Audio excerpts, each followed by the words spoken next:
Welcome to Trifecta Collective, Finding the Root with Megan and Shannon, the podcast, where we dive deep into all things health and wellness to help you find health and healing inside and out for now and forever.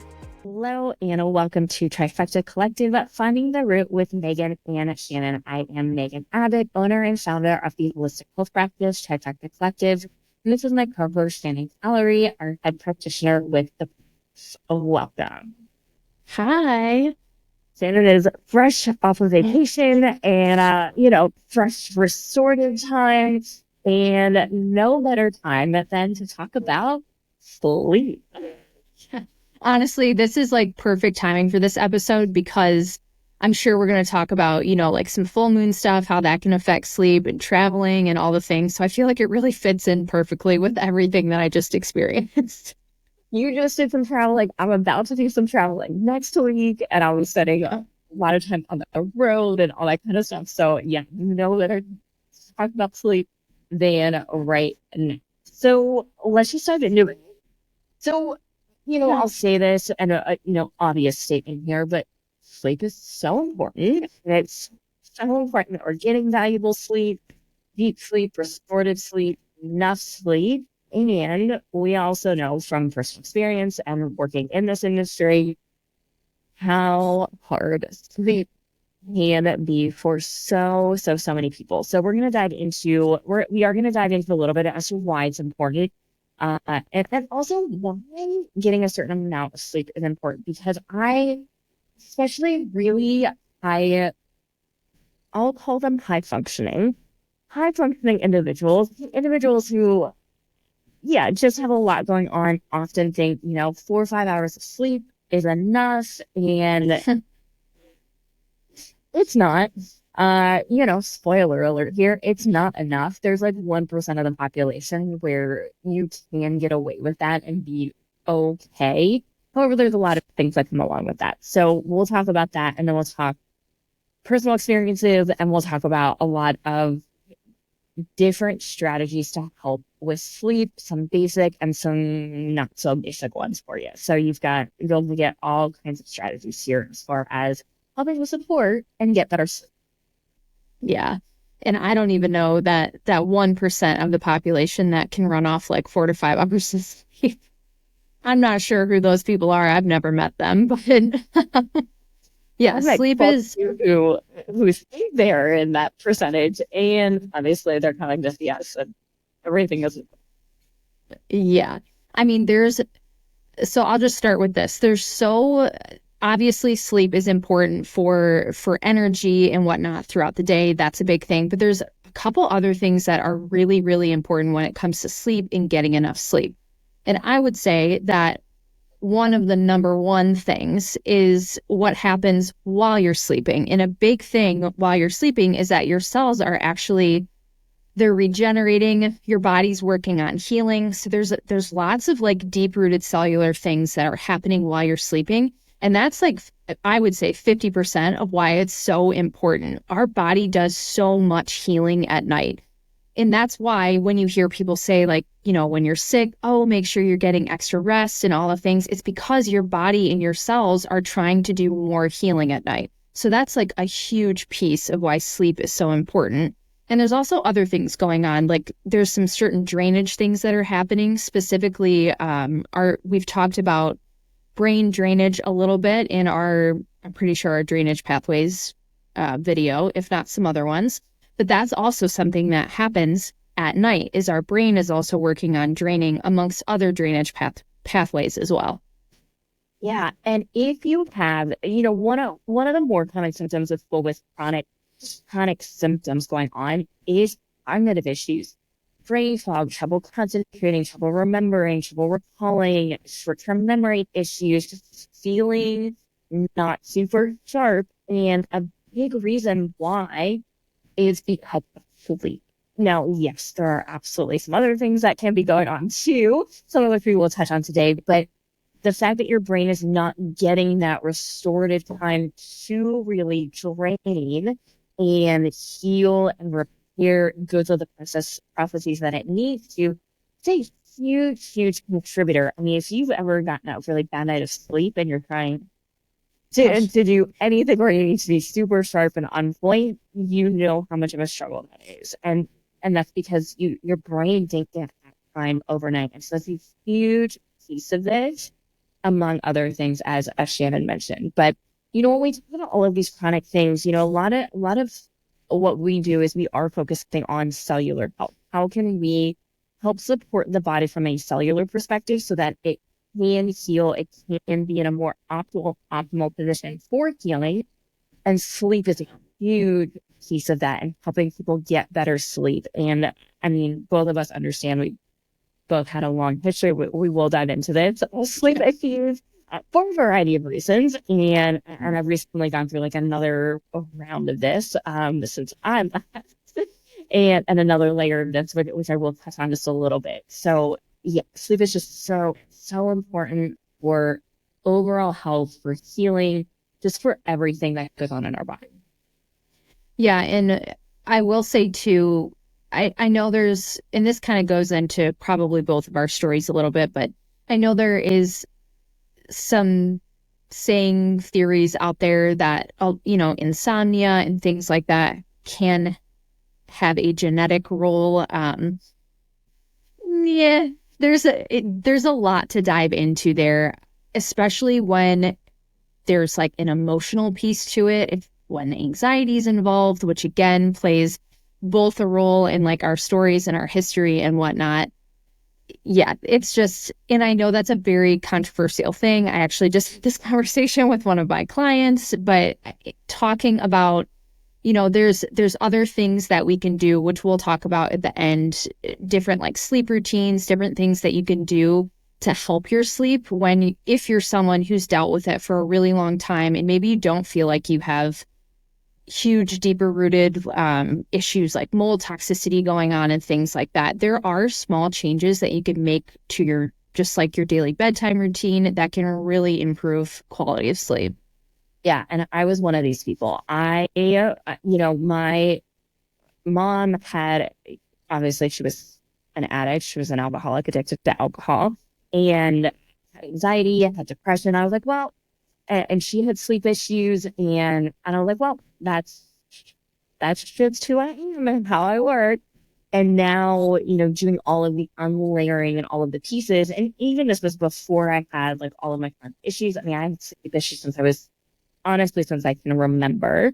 And now I know why, which I will share. And that plays a huge role. And also, we've touched on this before, and I'm pretty sure Brennan and I talked a little bit about this too, but epigenetics, you can turn genes on and off, and just, if you think there is a genetic component to your sleep issues, structurally, maybe there are some structural things going on with your breathing, nose, face, neck, all that kind of stuff, which, yeah, can definitely be a thing.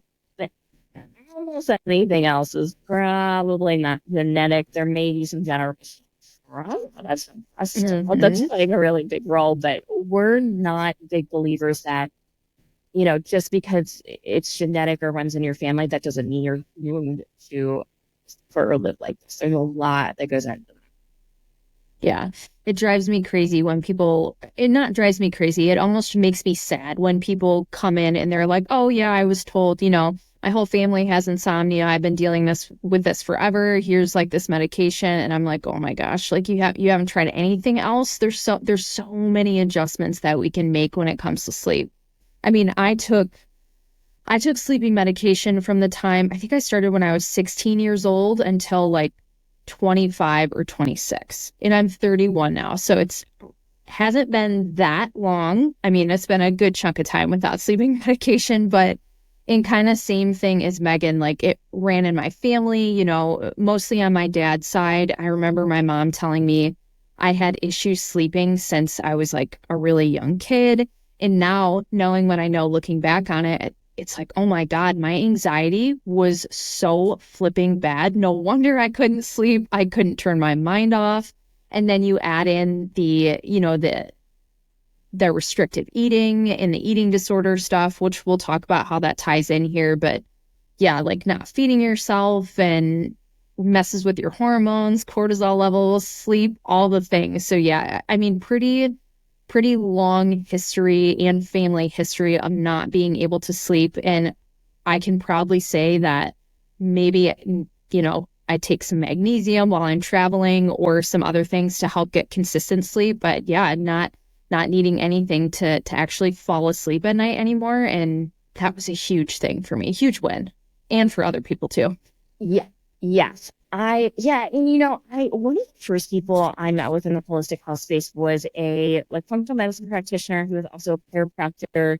And then he did a lot, and I can't remember his exact credentials, but he was a chiropractor of the brain, essentially, and worked with a lot of people who had traumatic brain injuries and significant neurological disorders and things like that. And one of the things we talked about first was my sleep. And, I've also been on medication for forever. And just my routine used to be during the day, this was many years of this, was wake up, have a large, from Wawa, large coffee. And then I would drink usually 2 Red Bulls throughout the day.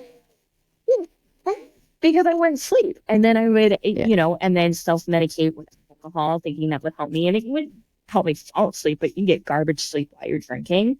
And then you're not getting any sleep. And then you just wake up and do the whole cycle again and think you're fine because you're in your early 20s and, I'm still on medication for all of these things too. Good.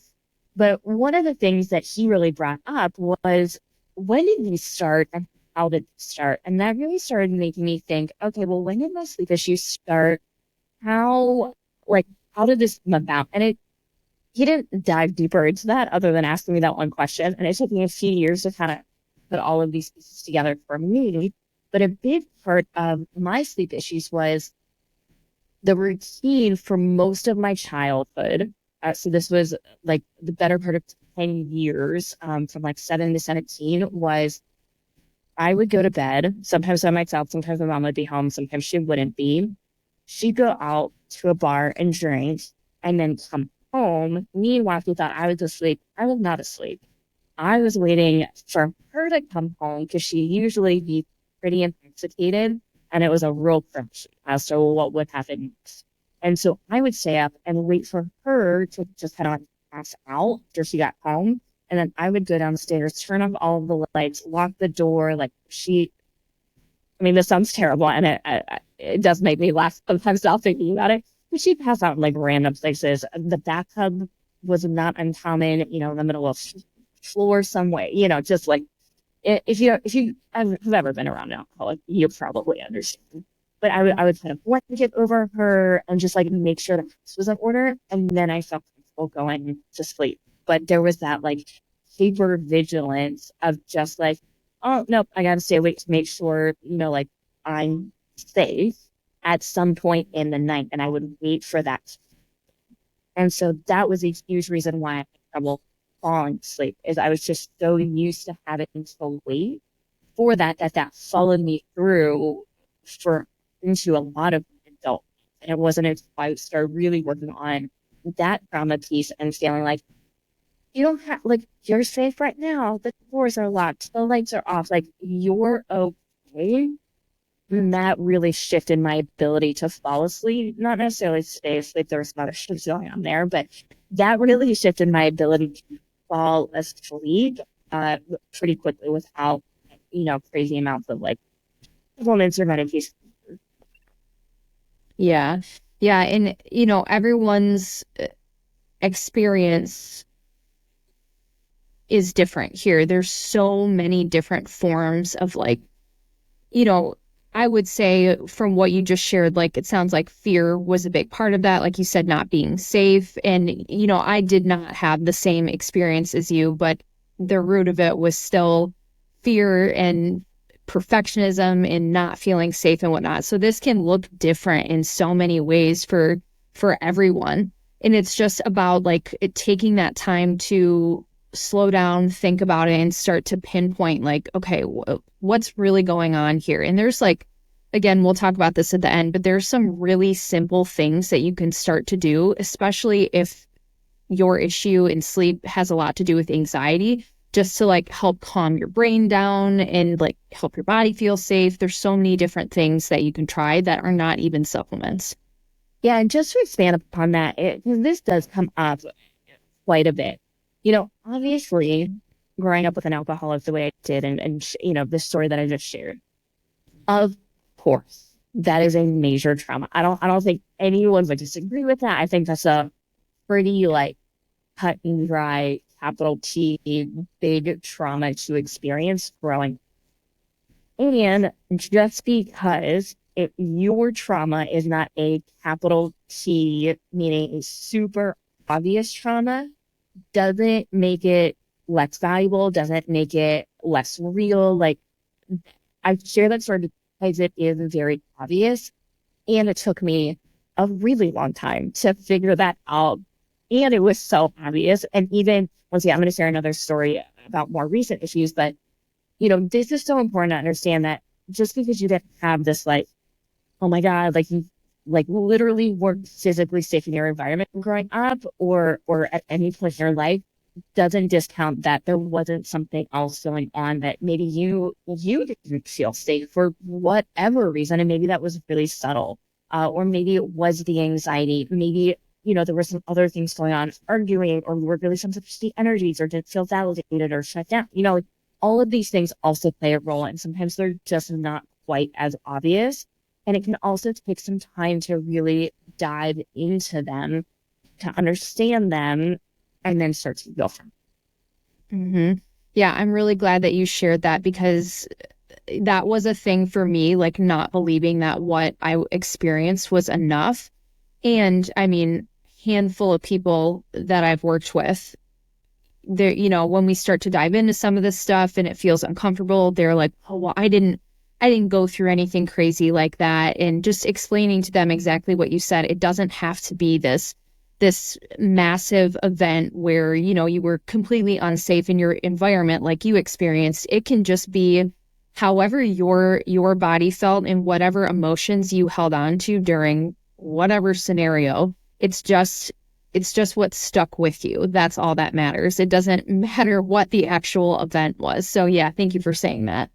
Yeah. And I just think that's super important. And I mean, here's the other thing. So like, here's the other part of a more recent, I also had trouble staying asleep, and certainly cortisol was involved, just nervous system was involved, anxiety was involved, parasites were involved, metals were involved, thyroid issue, all these other things involved. But, I was still having, I went through, well, let me figure out where I'd like to start this story. So, yeah, coming out of my experience in March from ayahuasca, there was a lot of healing that happened there, and sexual trauma, and then I made a variety of decisions. And then coming out of that environment, obviously during that time period of like April, May, June, was very stressful, and my sleep was not the greatest during that time, but stress was also very, and I'd have a night of really good sleep. And then there was, as towards the tail end, the thought of like shifting beds and having the bed that I had, slept in for many years, and that brought up a fear and anxiety around sleep. And then when I initially left, I was at 4 different Airbnbs or sleeping places in the matter of just a couple of weeks, and then coming to the place where I am now, and getting ready to leave, like that whole transition was very challenging for me from a sleep perspective, and figuring out what needed to happen. And it was really interesting. So I supported in a retreat, and then I also did a small party myself. I only did a gram and a half, which is very small for me, for a larger community. And one of the, topics or intentions going into it was to dive a little bit deeper into these issues and understand, especially if it's fall asleep, but it was that like, why am I really struggling to stay asleep? Like, what, my nervous system felt pretty regulated, but like anxiety was not high. Like, what was going on? And I've had no memory of this, and no, like, wasn't on my radar at all. But really kind of going back through, through college, I slept pretty well. There was a lot of like, but, the sleeping was okay. And I was medicated for a lot of college. That also plays a role. But, there was a level of for insufficient beds, and I moved a lot and was totally, but like generally okay. So then, man, even in my first 4 years out of college, like I would say my first year out of college, I was okay. And then things were really started to, and the curiosity was why? How did that happen? Literally just figured this out like within the last month. So I was in an abusive relationship in my early 20s. I don't know if I shared that before, but I was in an abusive relationship. There was one night where I went to sleep and then I woke up the next morning and I did not remember that at all. And that once I was able to recognize that and start to really heal, integrate, release a lot of that, man, has that shifted things for me. Now, I'm not saying my sleep is perfect. By no means is it perfect. And I am doing, I'm going to share some things I'm doing, ready to travel and all that kind of stuff. Again, just pinpointing with that. And once again, there was no of this happening. And it wasn't until my brain to really be able to process that. And so, once again, obviously, capital T trauma. Like no doubt here. And once again, it's a matter of, okay, well, why, diving deeper into this, what is our body not feeling safe at night, which is a huge issue for a lot of people. Like, what is going on? What has been that is not helped us feel safe at night? And what is interrupting us? What are we holding on to from a trauma perspective? And once again, the only thing that this plays a huge, huge role, and now recognizing working through that in all my variety of ways of doing that has made such a massive difference. Even if I'm a little bit restless one night, it is not the same. It does not feel the same. It doesn't look the same. My sleep ordering, like sleep, like it is totally, totally different. And for me, feels unrecognizable for most of my life, like being able to sleep like I am. Yeah, like you said, or like you had mentioned, we can have big emotional things like that, and sometimes we can't pinpoint them even if we're trying to, because our subconscious is so smart and it's only going to release it whenever you're ready to. So, that's a big thing too for people, is just like giving it time while you're trying other things. There's so many different things you can do here, but yeah, that the trauma piece is heavily related to sleep. And we also have a reference that we like to use. It's called the Chinese time clock or the Chinese organ clock. There's different names for it. And this kind of correlates perfectly with Megan's story, because there's different times of the night. For example, like 1 to 3 a.m. is the liver. And within those organs, some of these organs also hold on to different emotions. So sometimes when it could be something physical or it can be something energetic and emotional going on. So even if we have everything figured out, like physically, like cortisol feels pretty regulated, whatever that may be. If we have like some anger or bitterness or something that we're holding on to in those organs, this can also prevent us from sleeping. So super interesting piece to this here. Yeah, and if you've ever had a consult with us and you've mentioned sleep issues, and we usually ask about these anyways, we'll always ask, do you typically wake up at a certain time? And this is exactly what we're looking at. If it's just like one, and there's a little bit of overlap here. 1 to 3 is the livers, and if you're not like, if liver detox pathways aren't in a good spot, if you've got parasite overgrowth, if you've got toxin overload issues, like we're often going to see you waking up around this time from a like physical symptom perspective. And if you just started working on this and are doing too much work and it's overwhelming for the body, we might also see you wake up around this. Now, the more emotional side of this is anger and resentment. So the liver holds on to anger and resentment, and this is present this can also be generated. And so this is where some of this bigger trauma work really comes into play. And yes, we can support the body physically, and long term, we do want to dive deeper into this. This 3 a.m. time, and for us, we use it like 2:30 to 3:30. If it's right around that time frame, we're probably going to think cortisol. That's often when people will get a spike of cortisol and or adrenaline. And this will often feel a little different. This will feel almost like a jolt, like an adrenaline rush. Like you wake up and you're just like, awake, and you're like, why am I awake? You might have your brain start to go. That's often associated with more of the cortisol. You might wake up, with heart palpitations, heart racing, breathing really heavy, night sweats, hot flash coming on. That's often going to be more related to cortisol. And with cortisol, we also want to look at the liver too. Yeah.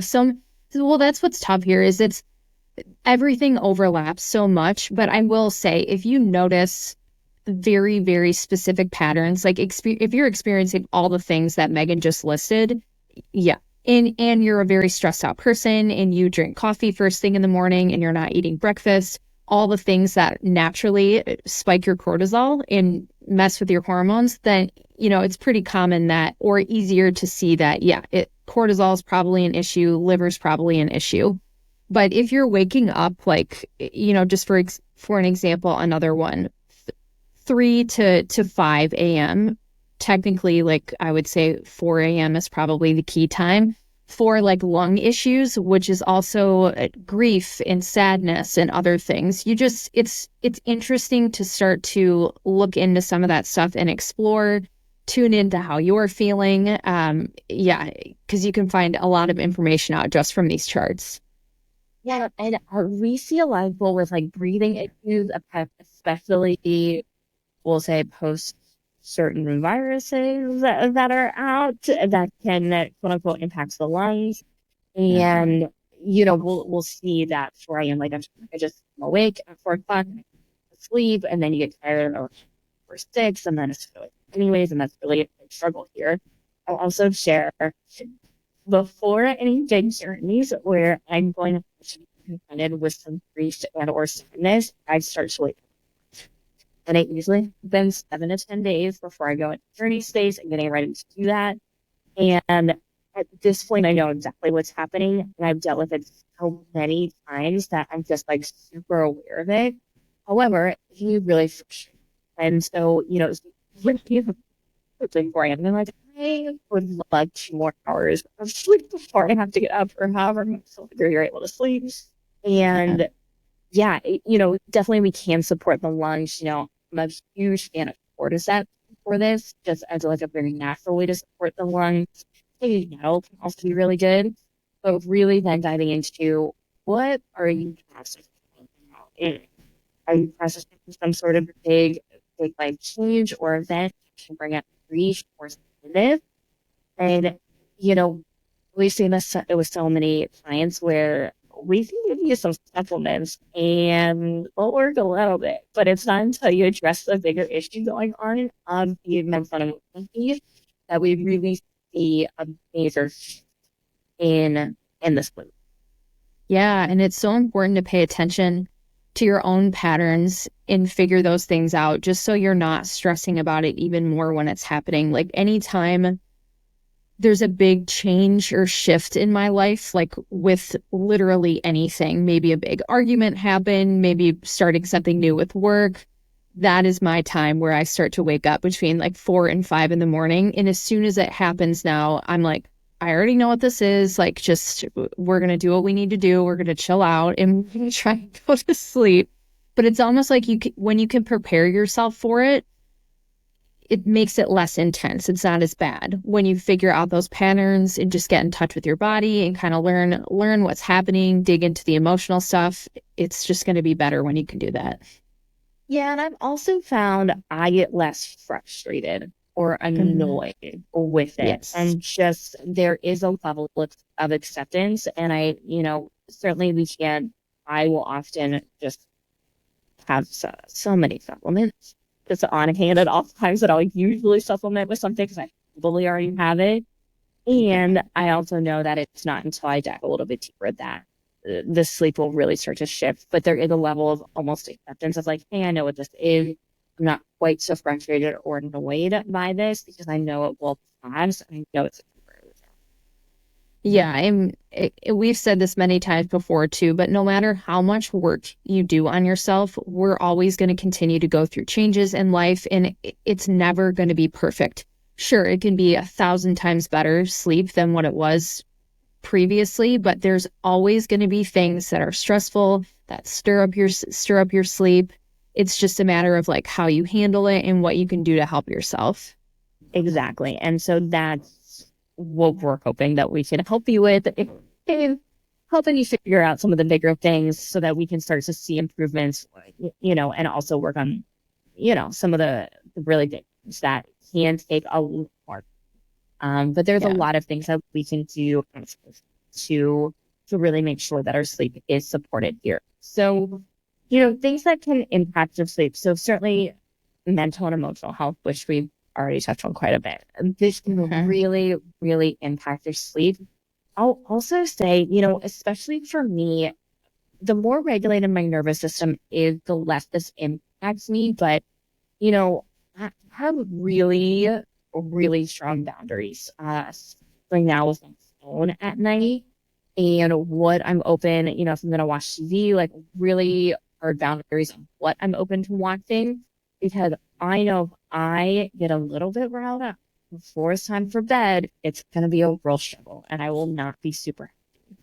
And so, the limitations with my phone, like what I'm being processed and exposed to, conversations that I'm open to having at certain, past like 7 or 8 o'clock at night, like a lot of restrictions here because my sleep is so important. I've struggled for so long that it's a non-negotiable for me to make sure that these things happen. So, if things to think about in your own life, do you have big conversations? I've worked with a few couples where we've had to have this conversation of, hey, look, 10 o'clock at night is not the best time for you guys to be having really deep conversations about life and the world and moving. And like, let's say that for the weekends, we're clear in the day.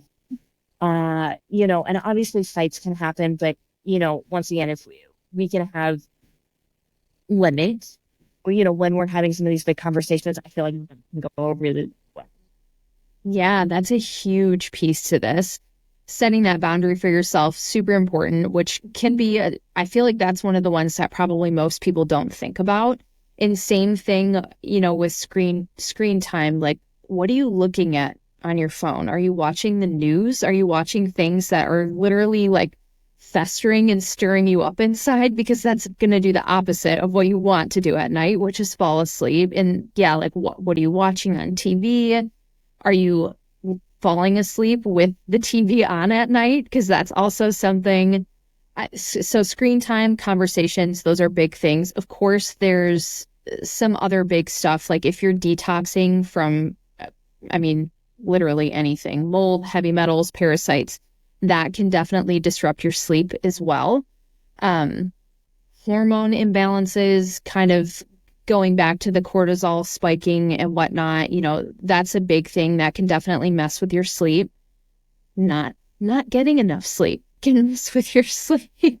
I know that sounds very silly, but if you're in a pattern of only getting like 4 or 5 hours of sleep, think about all the things that you're doing the next day. Like when Megan shared she was having a super large coffee with 2 Red Bulls, and then we start like adding other things on that are going to mess with your sleep even more. The way that you eat is another big thing. If we're not eating enough food, maybe eating too much starchy food or sugary food, not having enough protein, skipping meals or skipping dinner. I cannot tell you how many people I work with where the number one change that we start with is adding in a protein-rich breakfast, and just from that, sleep normally improves. It's kind of crazy. So there's definitely a lot of different things that can affect your sleep, but those are some of the pretty big issues. Yeah, and I just want to expand on a couple of these here. So I'm gonna go more work backwards. So the breakfast in the morning, the protein rich breakfast. So one of the reasons we're so big on this is because not only are you starting your day to just help regulate cortisol because you're not getting an unnatural spike of insulin is really the biggest thing here. And that unnatural spike of insulin is what causes a lot of the weight and happiness issues that people often experience with cortisol dysregulation issues. It's going to help balance your blood sugar and insulin and all of the things associated with that right then and there. And for the entire rest of the day, which I just think is so important to understand. Breakfast, it's not just about the breakfast itself. It's really about, this is setting up literally your entire day. And if you're having significant blood sugar drops or cortisol spikes or anything like that that's disrupting your sleep, this breakfast, gosh, just it goes such a long way. And then also the caffeine after the breakfast, because once again, you're in an unnatural spike of insulin if you're having the caffeine before breakfast. So super, super, super important. And so I know it's not easy for everyone, but it's a very simple adjustment for the vast majority of people. And it goes such a long way with sleep, with energy, just overall goes such a long way. Also say there, the old golden rule of thumb of like, don't eat after 6 or don't eat after 7. I think some of the reasons that maybe they used to promote for this weren't the best. However, I do think there is a good value in this. One, like, what kind of food are you really eating for dinner? Like, are we going to make the best choices? Probably not. We're probably eating something very high in carbohydrates that can, cause blood sugar dysregulation issues, a bunch of sugar, which can definitely like wake us up, cause a lot of sleep issues. So, having a solid dinner and then not eating after, really valuable. Now, if you are getting that kind of middle of the night, like 3 a.m., adrenaline, cortisol spike, having a little bit of a protein and a fat right before you go to bed can be beneficial. So, a little bit of a rule of thumb, but it's not popcorn, it's not by itself, it's not cupcakes or cookies, or it's protein and a fat. And that's going to help keep you full overnight and keep your blood sugar a little bit more regulated. One thing that people don't think about too, a lot of people read before they go to bed and it helps with sleep. Also be careful what you're reading, because before the big wrong, if you're reading something like really stimulating or like crime or, like something crazy like that, or even listening to that, that can disrupt your sleep. The habit of reading before bed, I think, is great, a lot of value for a lot of people. And just be careful what you're also reading, because it can also not be great for you too. The last thing I wanted to just chat a little bit more about, and feel free to go back to our episode on hormones and perimenopause and menopause, but we'll often see women when they start to transition into perimenopause, into menopause, premenopause, start having some of these symptoms, their sleep starts to really go down. And cortisol and the adrenals play such a big role in this. If those are in a good spot, chances are your sleep is probably going to be okay. And I would say the next thing to look at would be your progesterone levels. And once again, please go back and listen to that episode where we talk about how to look at hormones and why blood work is not a great option for that, because it's really important to understand. But really low progesterone levels, which is definitely not uncommon through that period. And once again, I do think there are a whole bunch of other reasons that can happen to begin with. But when your progesterone is really low and or really high, to or an imbalances between progesterone and estrogen, that can contribute to sleep issues. If you're a menstruating female, you might notice, and once again, go back to our other episode now, hormones for women who are menstruating, is, during the second half of our cycle, we may not sleep quite as well. And that is because our body temperature naturally rises a little bit, our progesterone's a little bit higher, our estrogen's a little bit lower. And and your heart rate might be a little bit higher, all things I noticed and have tracked for many years at this point. And, my sleep isn't quite as good as in the first of my cycle up to ovulation. Now it's so good. I still feel rested, but those are biological things that happen that are okay and are normal. And there can be value in also looking deeper into hormones because yes, those do play a role. And we have to look at the bigger picture first, work our way into hormones, go back also. Yeah. And if you have worked on all these things and, like Megan said, in the second half of your cycle, if you're dealing with some of that stuff, that's when some of this additional like supplemental support, you can add some other things in to try and make your sleep better during that time. It doesn't mean that there's just nothing you can do. There's usually things that we can try, but it is common, especially for females, to kind of deal with some of that stuff too. Yeah, absolutely. So just some things to think about here. So so let's dive into like some basics. Like if you're not doing these things, these are the basics to help with better sleep. So let's start with a wind down routine or a bedtime routine. I like the term wind down routine better than bedtime routine. Me too. And this can look different, per person. Like for me, I really enjoy part of my wind down routine at night is definitely no screen time. I love to get in like a full hour with no screen time. That doesn't always happen. Sometimes it's just a half hour and that's okay. But I also like to add my skincare routine into my wind down routine at night. That looks different for everyone, but that's a big thing for me. I also tend to take magnesium. I do supplement a little bit, either with dinner or right after dinner. That's part of my wind down routine.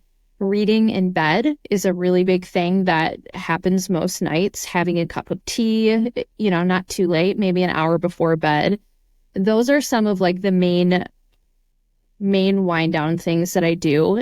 Some days there's also a castor oil pack added in there. There's an Epsom salt bath added in there. Just really anything that I can do to help relax my body, relax my nervous system. Some days that looks like a meditation or even just listening to nature sounds, frequencies, binaural beats. There's so many different things that you can add in. But ultimately, it's about like what can you do to help calm your nervous system down and just get your body ready for sleep. Yeah, and that's the most important piece here is I think identifying how much time you and your body need to decompress. For me, it's 3 hours. I would love it to be less, and I've tried, and it is 3 hours. I need 3 hours to decompress for my most optimal sleep. And I've recognized it at this point that is what it takes. I've accepted it. It's okay. I do my best with it. So I think identifying how much time do you need to decompress and realistically how much time do you have? I also, I don't have kids, there are things that I don't have in some of this and I have more flexibility and I'm aware of that. So that is not very useful for everyone and I recognize that. But how much time do you realistically need? I'd say bare minimum would be 30 minutes. Even that is not very long, but I'd say bare minimum 30. It's like, how much time do you need to decompress? And what do you need to disconnect from? So, and what I mean by this is, so for me, I run my own business. I have a team. I am on social media a lot. I have like 6 ways to contact me and, it's a, and so for me, when I decide I'm done with work, and this looks different every day, depending on what my schedule looks like, but I know going to the day, like this is my cutoff time. I cut that, I'm done. When I'm done, I'm done. Notifications are off. I do not look at things. I am not checking social media. I'm not doing any of this.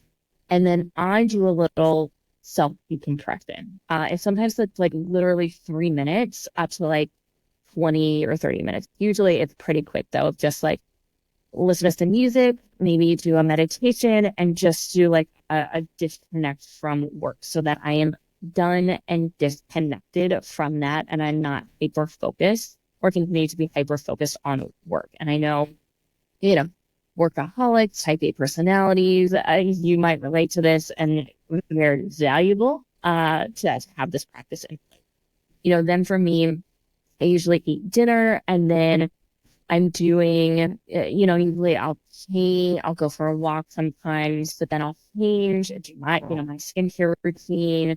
I'm a big bath person. I love an Epsom salt bath so much, and I'll do meditation in there. I'll really do like decompression. Sometimes I do watch TV, but it's like a 30-minute casual sitcom. The Office, Modern Family, Parks and Recreation, New York, like these things that I've seen a million times, are simple, funny, entertaining, and very. I also, for me, like I wear blue light blocking glasses if I am going to watch TV, because I do know that plays a really big role and really big influence with, my ability to fall asleep and stay asleep. And then, I'm just kind of usually hanging out before bed, and, I'm a no light person. Do not turn a light on around me when it is like after 8 o'clock. Like I will be upset if there are lights on, unless they're like one of those red light bulb kind of things. That's what I was just gonna say. We have the amber lights like in the bedroom and in the living room, and at a certain time at night those go on. Yeah. Yep, exactly. So yeah, I mean, that's kind of what my routine looks like. My morning routine's a little bit more steadfast, but that kind of like disconnect is one of the biggest pieces for me of like, when I'm done with work, I'm done with work. And, like there are no stressful conversations or input, like no stress input after like 7 or 8 o'clock, to make sure that I can fall asleep and I stay asleep. And that's a huge, huge priority for me. Yeah. And again, we know like not, everyone's life looks different, especially if you have animals or kids or whatever. And it's just about finding, like we said, at least 30 minutes to do something for yourself, not doing anything for other people, doing something for yourself to calm your body down to help with sleep. That's the most important part. And it doesn't have to be like a 3 or a 4 hour thing that, we know what works for us. You have to figure out what works for you, but you have to actually apply it and give it a chance. And be consistent with it. And that is a huge, huge piece to it. I also think, this wind down routine, this bedtime routine is talked about a lot. And what's not talked about is also setting up for day. As soon as I wake up, I'm also thinking about how I'm going to prepare for good sleep the next night. And that is top of mind for me. And I think that's really important. For me, I do drink caffeine, and I have a cutoff time. Now that cutoff time does change a little bit, just a little bit, but by and large, it's going to be at least 8 hours before I want to go to bed. I try, most days it's much earlier than that, like 11 or 12. I'm a real like casual sipper on my coffee. I'm like, I start to drink coffee at like 9 or 10, and I just like casually sip on it usually. So I'm still only getting like 1 or 2 cups in. It's just that they're spaced out a little bit sometimes. I have a warming mug that keeps my coffee warm while I'm casually sipping on it. I'm getting natural light in my eyes first thing in the morning to help with my circadian rhythm. I'm getting some movement in the morning, because I know if I don't move enough during the day, which is often the case if I'm sitting in front of a computer most of the day, that is most of my work day, that, getting some movement in first thing in the morning, that's going to help my body. It's going to help my body feel better physically, but also it's a huge piece to make sure I'm exuding my excess energy that I have, that I'm not restless during sleep. Once again, eating like pretty balanced meals. If I'm going to have a bunch of like carbohydrates, I'm usually going to have those at lunch versus dinner, because I know that will impact my sleep. So, those are some of the things that I really think about, even starting my day with, that make a big impact on my sleep. Yeah, and making sure or trying to add in some type of morning routine, whether that's like, it could be something small, like 2 to 3 minutes, to set your your mind, your nervous system up for the day, feeling calm, it's only going to help with better sleep at night as well. Because especially if you're dealing with any sort of like overthinking, anxiety stuff, the more you can address it at the beginning of the day, throughout the day, at the end of the day, it's only going to prepare your body for better sleep at night. So those are all really good points. Yeah. I also, just real quick on that, I do take 5 to 10 minutes multiple times throughout my day to reset, maybe do a meditation, maybe just do some deep breathing, maybe just like outside, like just something to help continue regulating my nervous system. And that is something that has made a really, really big difference for myself. And we've also seen that with clients so many times. Just once again, it doesn't have to be like a whole thing, like literally just 1 minute of deep breathing in the middle of your day. Gosh, does that go such a long way? Yeah, and for me, my big thing is, lighting a candle, lighting some sage, taking a couple breaths, stepping outside, maybe just doing some really gentle like stretching, because I'm, same thing, kind of sitting a lot too. You just got to find your thing and what works for you. But remember, it doesn't have to be a long thing, just a small thing. Yeah, the small things go such a long way here. So Yeah. anything else before we dive into like supplements, products, other things that can help? No, I think let's go for the supplements. Okay. We'll say number one supplement for sleep that we will often recommend is magnesium glycinate. Important, that is glycinate. Now, it is not the only beneficial form of magnesium. And please, I know we've talked about this more times today, continue to speak to so many people and talk to so many people who are taking magnesium citrate. The supplement Calm, I think I get so upset when people are taking this to calm down. And I'm so aggravated at the name because magnesium citrate is a stool softener. That is like the only purpose is to be a stool softener. It is not going to calm you down. It's not, it's not doing these other things. It is going to soften your stools. And that is it. So not magnesium citrate. Please just never take magnesium oxide. It's just not a good form of magnesium. Magnesium glycinate is probably one of the best as a starting point. Now, if you notice with magnesium glycinate, especially in a supplement form, that it is a little activating for you, magnesium lotion or magnesium spray may be a better option for you as a starting point, especially if you've got a lot of cortisol issues. We will often see that with that. And it's just like minerals are so out of balance that it's too much for your body. But a lotion or spray or even like some salt baths Yes. can be really, really valuable to help get the magnesium to help you sleep. Yeah, so through the Epsom salt bath, you're obviously absorbing it into your skin, so you're getting it that way. And then same thing with the spray or the lotion. A lot of people like to put it on the bottom of their feet. That's a really good place to absorb it. Yeah, those are great options. I would say the second thing that we tend to recommend for sleep is called cortisol manager, which I know you've heard us talk about many times. The main ingredient in it is ashwagandha. And again, we see this work with a lot of people, but there are also people out there like Megan who have the opposite effects with ashwagandha, where it actually is like stimulating and activating. So that's something that you need to figure out for yourself too, is how does your body react to that? I will say for most people that we work with, it seems to be okay. I'm okay with it too, but just something to be mindful of if you are taking it and you're feeling a little bit activated from it. One thing that we don't have on this list, oh yes, we do. I was going to say CBD. But yeah, full spectrum hemp oil is another really great option. And they do make different blends for sleep. Sometimes they'll put like chamomile, valerian root, passion flower. Those are all different herbs that can help with sleep. So sometimes you'll find a full spectrum hemp oil that has those blends mixed into it. That's a really good thing CBD is great for inflammation. It's great for so many things. Real quick before I move on from that, this was a major fun. And I tried so many brands, and I've been with the same one for, so many years now. We do work with them. So we do have an affiliate link, but I also used them for, I don't know, 4 to 5 years before we even got this link with them. And that's Element.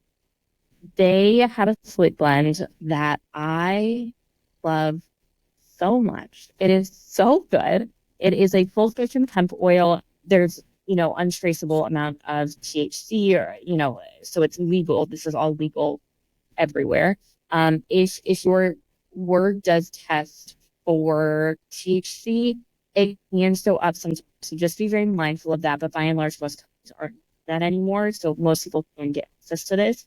But this blend is a little bit higher in CBN, which is proven to help with sleep. And then it also has, I can't remember exactly what else it has in it, but I think it has like lemon balm, aspen flower, like some other things that also help with sleep.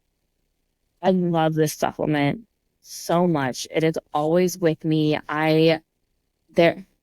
So I'll share that this has also been a game changer for my sleep here recently. So I'm for the first time in a state where cannabis is legal. And I've been dabbling just a little bit. I'm by no means an expert, but I'm dabbling. And I have a friend who knows a whole lot more than I do. And it's some of the gummies that are, and the ones that I like the best are ones that like force sleep. And I like 10 milligrams of THC, and it has like a 2 to 1 ratio with CBD and then CBN. And then I take just a little bit of the Hello Ned sleep blend. Man, great sleep, wake up feeling so refreshed, so good. Yeah, that's been huge for me. The last few weeks, and especially like the stress of getting everything ready to travel again, that is definitely going to remain in my back pocket. Yeah, that it is, depending on what state you're in, definitely another good tool to have. And what's cool about being in a state where things are legal is that you can actually go in somewhere and you can talk to the people who are educated on it, and you can ask questions. They'll typically ask you like, what are you trying to use this for? Like pain, sleep, whatever it is. And then they can guide you to the right product and give you all the info that you need. So if you're in a state that's legal and that's something that you're thinking about, I would definitely go in and talk to someone, because you're going to get a lot of information from that.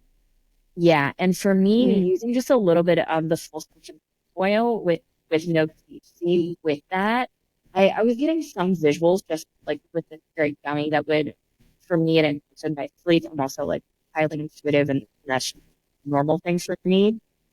And so I feel like with the balance of that full spectrum hemp oil, it like just really evens me out.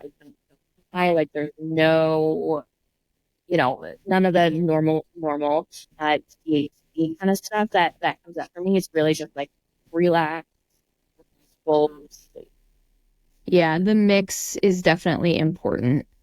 Another really common thing that we'll recommend, we kind of have this list that we go down, and there is one thing that's not on here that I'll talk about in a second, but our next kind of go-to is L-theanine and GABA.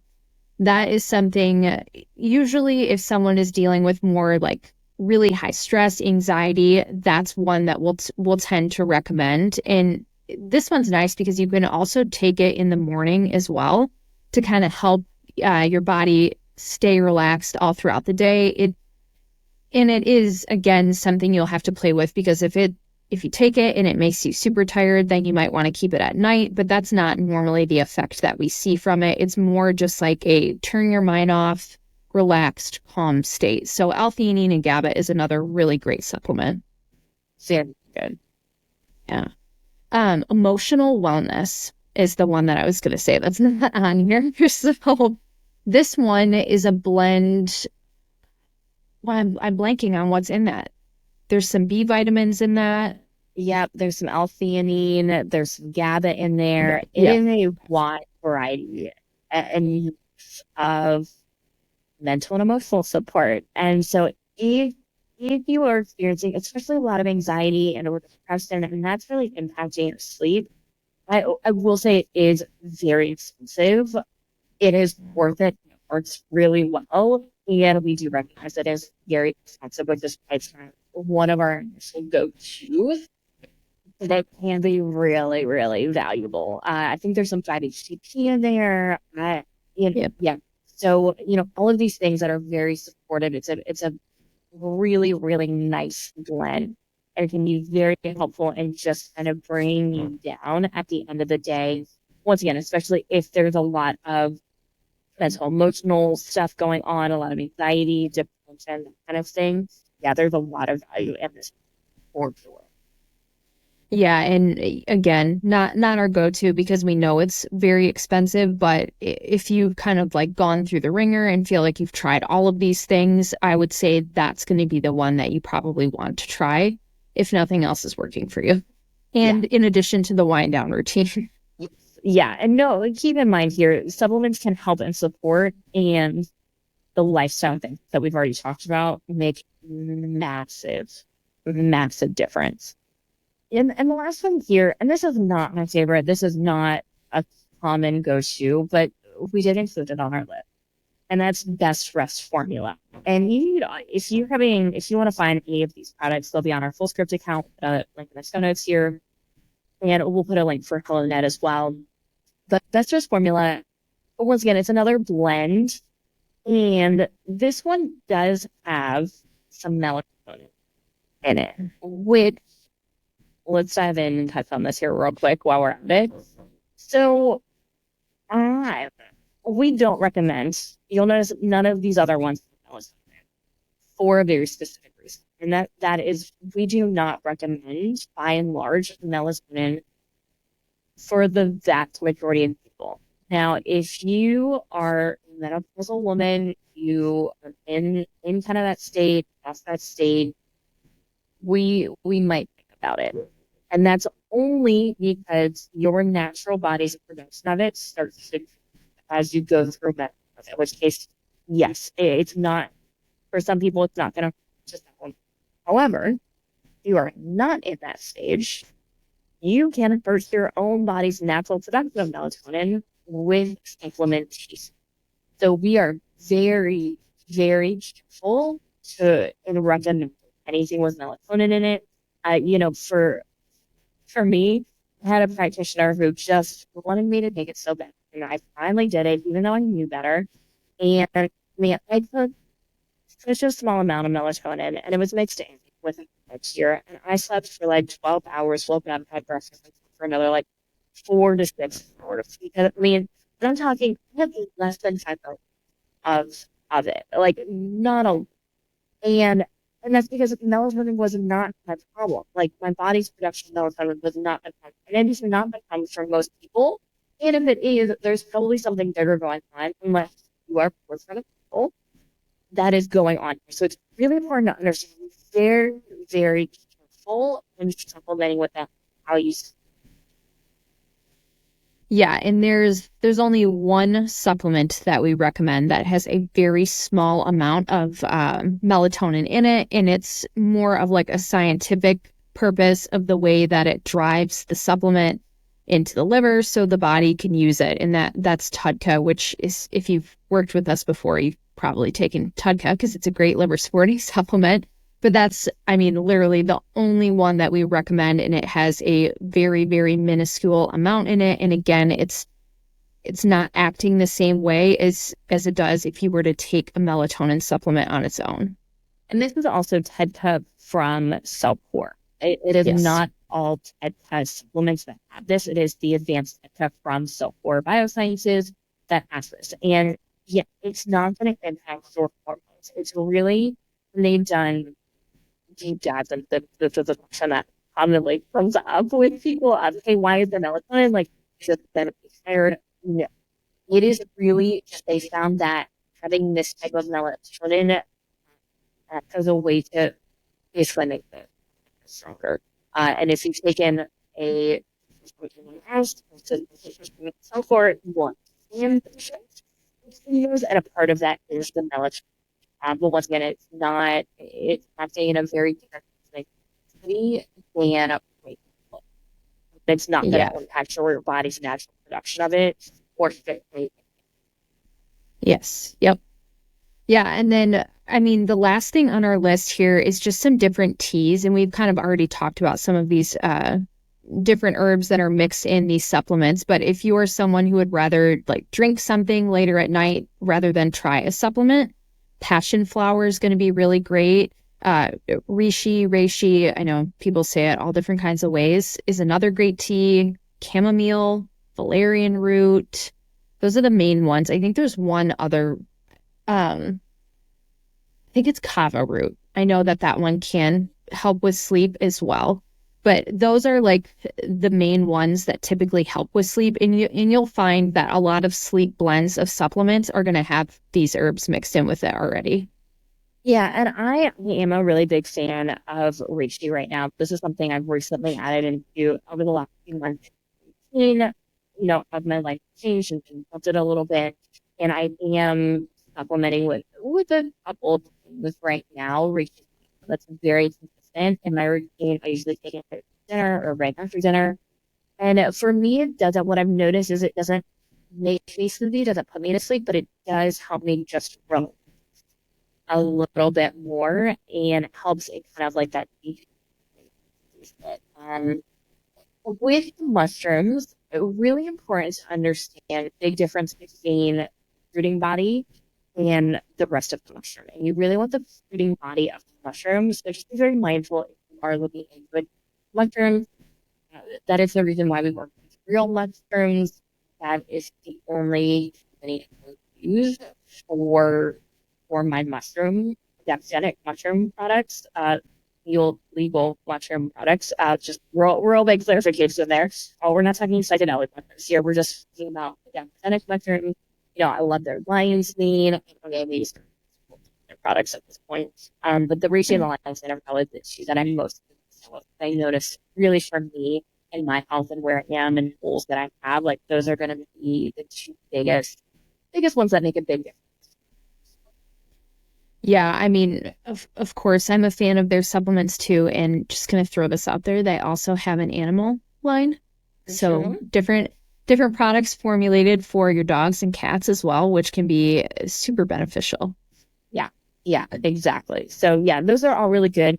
For me, another big thing that I do as part of my wind down routine is not drink. I like cut off my drinking time right around 7 o'clock. Otherwise, I'm going to the bathroom multiple times a night. Just because I do drink, I drink a ton of water during the day, and so I'm for a reason. If I don't, I will notice my sleep isn't. I have to get up and go to the bathroom at least once or twice in the middle of the night. So that is another really big thing for me. I just the liquid intake, the teas. I can't do the teas at night. Some people can. I can't just because it'll run right through me all night. Yeah, it is very different per person. I'm a huge tea girly. I love my tea after dinner, so that's like a nightly thing for me. But yeah, there does need to be like, a certain cutoff timeline, which again is pretty different for everyone. But, if I drink a cup of tea at 10 o'clock at night, of course, I'm going to wake up and go to the bathroom. So that having that be part of the wind down routine, having it a little bit earlier in the day is most likely a good idea. Exactly. So that's the point. So yeah, hopefully you guys learned a little bit, and I think we shared as many resources as we could for this one as far as how to start to improve sleep. We know it can be a really big struggle, and we want you to sleep well. And as always, if you had a lot of these things and some of them have a lot of success, there can be a lot of other things saying per se. But let's actually just kind of wrap up with this. Parasites in particular, if you have parasite overgrowth, this can really, really impact your sleep because parasites are going to be more active at night just by the nature of them and how they. The other thing is if you notice around the full moon, and I know this sounds super woo-woo, but I'm going to say this too. Right around the full moon, especially during a situation before the night of, maybe the night after the full moon, one thing that biologically happens in our body, which is like for everyone, by the way, and then if you have parasites, I'll talk about why this is worse, is around the full moon, our body's melatonin drops a little bit and our serotonin increases a little bit, which can fuel sleep, especially the deep sleep. So you might notice that that's just a thing. It's a biological response. It's just something that happens in the body. Now, when you have a parasite overgrowth issue and or you're addressing parasites, this can be exacerbated. And the reason being is parasites also have serotonin receptors. And so when that serotonin increases a little bit, they're going to be more.